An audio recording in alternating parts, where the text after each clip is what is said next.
बिस्मिल्लाहिर्रहमानिर्रहीम। मोमिनीन करام, जो लोग जो हैं दिल के सख्त होते हैं और वो समझते हैं कि इताअत व बंदगी पर हमारा दिल आमादा नहीं होता, या बुखल है, कंजूसी है, वो दिल से दूर नहीं हो रही, तो उनके लिए ये वजीफ़ा है दिल नरम करने के लिए।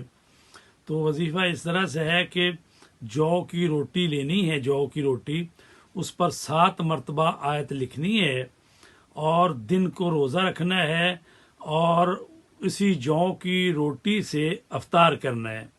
यानी जब आप सुबह सहरी के वक्त सहरी कर रहे हैं रोज़ा रखने के लिए, तो जौ की रोटी पर 7 मरतबा आयत लिखें और रोज़ा रखें, और जब अफ्तार करना है तो इसी जौ की रोटी से अफ्तार करना है। और उस जौ की रोटी खालिस खमीर होना चाहिए, उसमें नमक नहीं मिलाना। और पेश अज़ तुलूए आफ्ताब अज़ उन कुर्स नानी बेपज़द, यानी सूरज के निकलने से पहले उस रोटी को पकाना है। और जो आयत लिखनी है वो ये आयत है, सूरह अनफाल की आयत नंबर 2 है।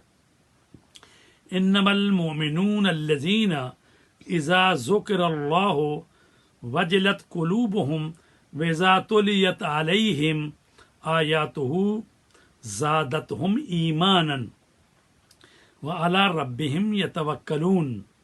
साहिबान ईमान दर हकीकत वो लोग हैं जिनके सामने ज़िक्र खुदा किया जाए तो उनके दिलों में खौफ खुदा पैदा हो, और उसकी आयतों की तिलावत की जाए तो उनके ईमान में इजाफा हो जाए, और वो लोग अल्लाह ही पर तवक्कुल करते हैं। तो अज़ीज़ान गिरामी, ये आयत जो है आपने लिखनी है, जौ की रोटी पर 7 मरतबा ये आयत लिखनी है, और रोज़े से होंगे आप, और जब अफ्तारी करें तो इसी जौ की रोटी से आपने अफ्तार करनी है।